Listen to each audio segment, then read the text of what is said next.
আমরা কিন্তু জামাতকে ভাঙতে চাইনি। আমি যখন জামাতে ছিলাম তখন জামাতের সংস্কার চেয়েছি, সেটা চাপটা শেষ।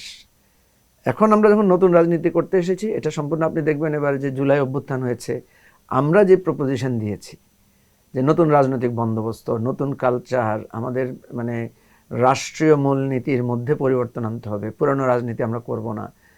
এবং আপনি দেখবেন জামাত বলেন, আওয়ামী লীগ বলেন, বিএনপি বলেন, তাদের পুরো রাজনৈতিক কাঠামোটা কিন্তু পুরানো কালচারের মধ্যে আছে। আচ্ছা, আপনি এই যে জামাতের যে সংস্কারের দাবি তোলার পরপরই আপনি বহিষ্কার হয়েছেন, কি কি সংস্কার চেয়েছিলেন আপনি? না, আমরা তো মৌলিক দুটো কথা ছিল স্ট্রং, আর একটা ছিল সেটা অত স্ট্রং না, বাট ওইটাও একটা ইম্পর্টেন্ট।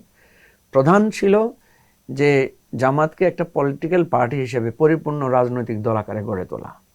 জামাত কিন্তু একটা ইসলামিক রাজনৈতিক দল বা ধর্মভিত্তিক রাজনৈতিক দল।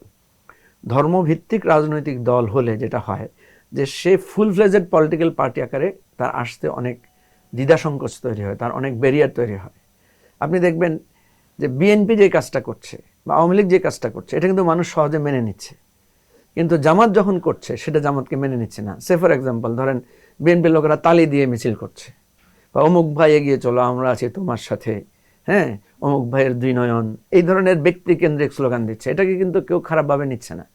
যখনই জামাত নিচ্ছে এই ধরনের একই রকম কাজ, তখন বলছে জামাত তালি দিচ্ছে, এটা কি ইসলামী শরিয়া সম্মত কিনা।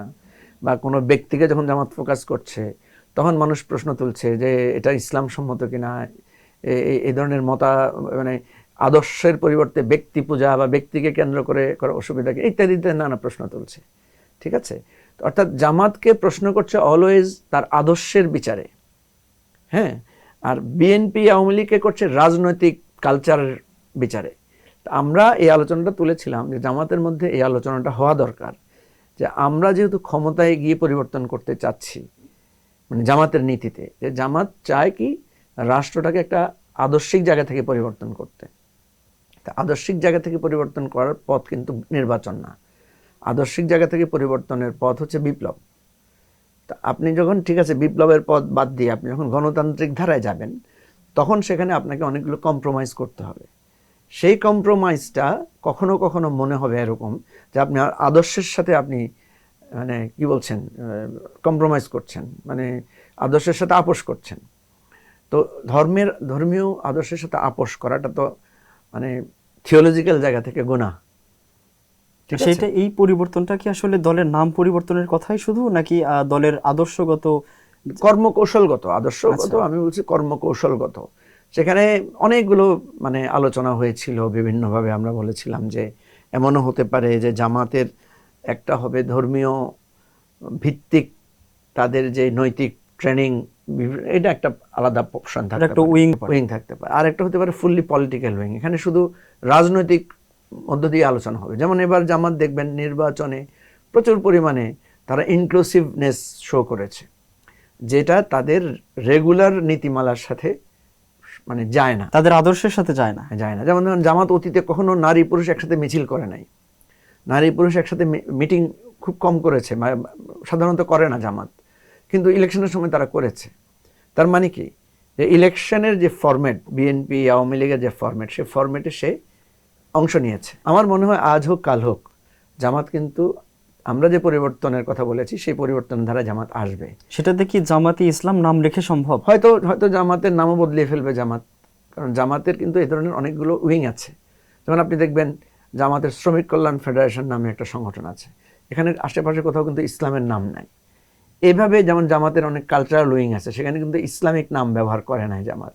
জামাতের বিজনেসম্যানদের উইং আছে, সেখানে কিন্তু ইসলামিক নাম ইউজ করে নাই জামাত। কিন্তু এখানে আবার আরেকটা বিষয় আছে যে ইসলাম নাম থাকার কারণে কিন্তু যারা খুব ধর্ম চর্চা করতে চায়, তারা কিন্তু ইসলাম নাম থাকার কারণেই হয়তো জামাতকে সমর্থন করে। তাদের সমর্থন কই যাবে? এটাই তো ব্যাপার হচ্ছে যে জামাত কেন তার মানে সংস্কারটা করতে চায় না বা পারে না।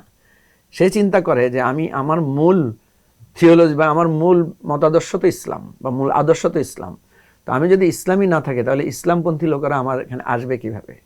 এখন প্রশ্ন হচ্ছে যে আপনি যদি ইসলামপন্থী লোকদেরকে আকর্ষণ করতে চান, তাহলে তো আপনার আরেকটা আকর্ষণ হারাবেন। আপনি যারা ধরেন ইসলামকে ওইভাবে রাজনৈতিক আকারে পছন্দ করেন, মডার্ন কালচার, যারা ধরেন অমুসলিম, যারা ধরেন যেটা অ্যাপারেন্টলি আমরা মনে করি ইসলাম পছন্দ করে না, অর্থাৎ গান বাজনা, নাচ, খেলাধুলা ইত্যাদি, নানা রকমের, তাহলে তো এটা তো আপনার দলে রাজনৈতিকভাবে এরা আপনার কাছে ভিড়বে না, দলটা সার্বজনীন হতে পারবে না। হ্যাঁ, তাহলে আপনি যদি মনে করেন যে না ওরা আমার আসুক না আসুক আমার কিছু আসে যায় না, আমি চাই যারা ইসলাম লাভার, যারা ইসলামকে প্রতিষ্ঠিত করে তাদেরকে, তাহলে আপনি দলটাকে ওইভাবেই তৈরি করেন। না আপনি তো ভোটের সময় গিয়ে আবার তাদের সহযোগিতা চাচ্ছেন, যেমন জামাত এবার প্রচুর পরিমাণে হিন্দু সম্প্রদায়ের লোকদের সমর্থন চেয়েছে, তাদের সাথে মিটিং করেছে, ইভেন তাদের পক্ষ থেকে একজন প্রার্থীও দিয়েছে। আমাদের কথাটা ছিল এখানে যে আপনি যেহেতু এটা চাচ্ছেন, ঠিক আছে, তাহলে ফরম্যাটটাকে সেভাবে সাজিয়ে নেন। আচ্ছা, এই সংস্কার যদি জামাতে হয়ে যায়, আপনি কি আবার জামাতে ফিরবেন? প্রথম কথা হচ্ছে এই যদি নিয়ে তো কথা তো খুব কঠিন। কথা হচ্ছে যে আমার তো আলাদা রাজনৈতিক দল করতেই হবে এমন কোনো কথা না।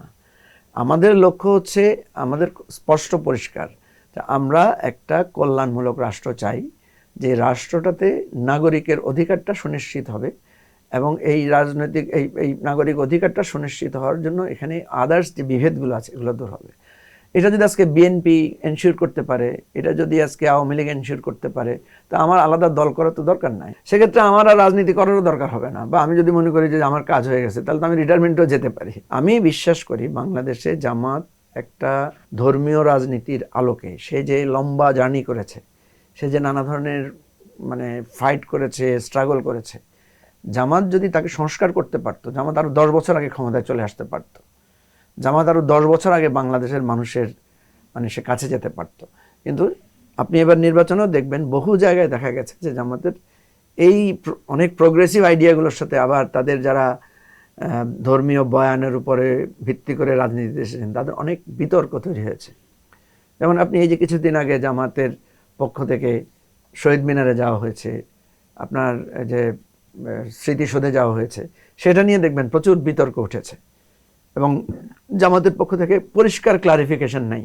আপনি একটা জিনিস খেয়াল করবেন, সেটা হচ্ছে আপনি ধর্মের যে বিধান, ধর্মের বিধান তো প্রথম থেকেই একই আছে, তাই না? ধরুন আমাদের ইসলাম ধর্ম শিরকে, মূর্তি পূজাকে গ্রহণ করে না, এটা প্রথম থেকেই ছিল। কিন্তু আমাদের প্রফেট সাল্লাল্লাহু আলাইহি সাল্লাম যখন দেখেছেন ওনার সমর্থন তৈরি হয় না, ওনার ক্ষমতা তৈরি হয় না, তখন কিন্তু ওই মূর্তিগুলো কাবা শরীফের প্রান্তরে ছিল, সে অবস্থায় উনি কিন্তু সেখানে বিচরণ করেছেন, সে সোসাইটিতে করেছেন। পরে যখন উনি সমর্থন পেয়েছেন, উনি রাষ্ট্রীয়ভাবে দায়িত্ব পেয়েছেন, তখন ওই যে ইসলামিক নীতিটা যখন রাষ্ট্রীয় আইনে পরিণত হয়েছে, তখন তিনি সেটাকে আস্তে আস্তে আস্তে আস্তে ইমপ্লিমেন্ট করেছেন। অর্থাৎ কথা হচ্ছে আইনটা হবে জনগণের সম্মতির ভিত্তিতে। আইন কিন্তু আছে, কিন্তু সেটা রাষ্ট্র যখন ইমপ্লিমেন্ট করবে তখন রাষ্ট্রকে জনগণের সম্মতির ভিত্তিতে সেটা একটা সম্মতি তৈরি করলে তারপরে সেটা রাষ্ট্রীয় আইনে পরিণত হবে।